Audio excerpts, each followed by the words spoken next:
Our next speaker is Patricia Breslin, member of the Voices Forum. This is a group of survivors. That is the human face of the abuse that we talk about and we read about. They take us away from the statistics, they take away even from the experiences of those who are engaged professionally with survivors. In short, they remind us directly of the impact of the abuse on the lives of the individual and, of course, beyond. And through their experiences, they look to raise the awareness of what in real life such abuse means, and through that seek to inform and influence the policies tackling it.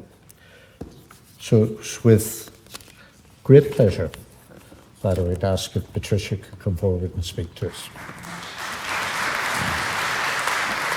I extend my heartfelt gratitude for this opportunity to address to you today. My name is Patricia Breslin, and I come before you not only as an individual, but as a representative of the resilient women within the Foyle Women's Aid Voice Forum, and also the women come through the organisation. Today, I share a poignant account, one that echoes the struggles, triumphs, and the urgent need for the change in the realm of domestic violence. In my first marriage, a 13-year journey, marked by the joys of raising 5 children at that time, I found myself entangled in a web of mental and financial abuse. The daily onslaught of these challenges was compounded by instances of sexual and physical abuse, creating an environment of unrelenting torment. The tipping point of this anguish manifested in the form of strangulation, not once but twice, as a response to my growing strength and resilience against the abuser's control. Picture this moment for a minute of vulnerability. Pinned to the kitchen floor with the sound of my children playing in the adjacent room, his hands, one wrapped around my neck and the other muffling my cries. However, in that moment, a surge of inner strength empowered me to cry out for help to my eldest daughter. This cry, a lifeline, brought about a swift release, allowing me to escape a moment that encapsulated fear, relief, and a profound realization. Having sought assistance from my family and the legal system, I obtained a barn order against my husband, seeking refuge from the escalating abuse. However, as I returned home, I was confronted with a heartbreaking scene, a husband in apparent shock, expressing remorse for the consequences of legal action taken.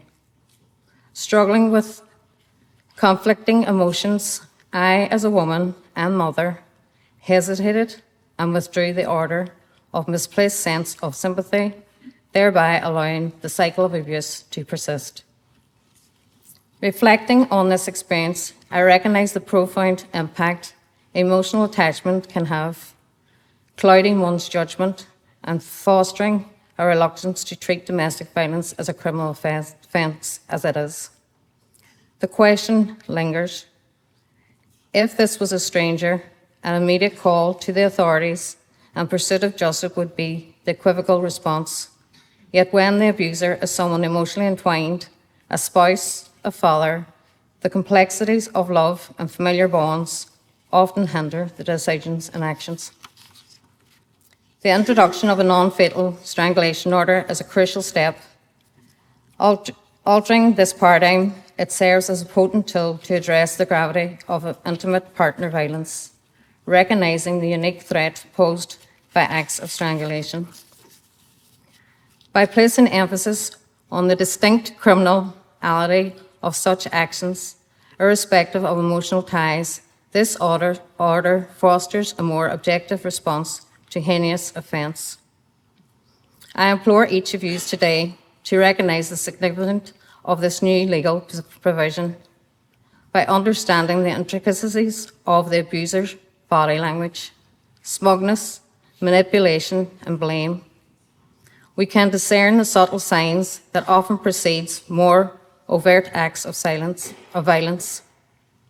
Moreover, an appreciation of the victim's demeanour, her fear, her shame, her guilt, offers a window into the silent suffering that too often goes unnoticed. Let's collectively cultivate an environment where inquiries extend beyond the surface level assurances.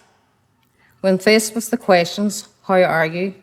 Let us delve deeper, seeking to unveil the reality that lies beneath the veneer of false normalcy.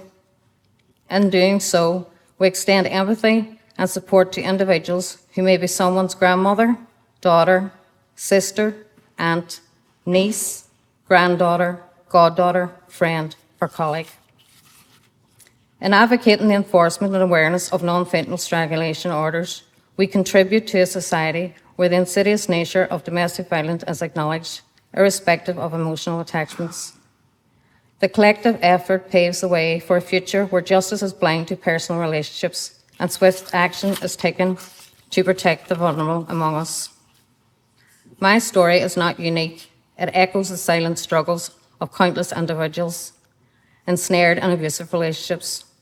Today, I implore each of you to heed the collective voice of survivors within the Foyle's Women's Aid Forum and beyond.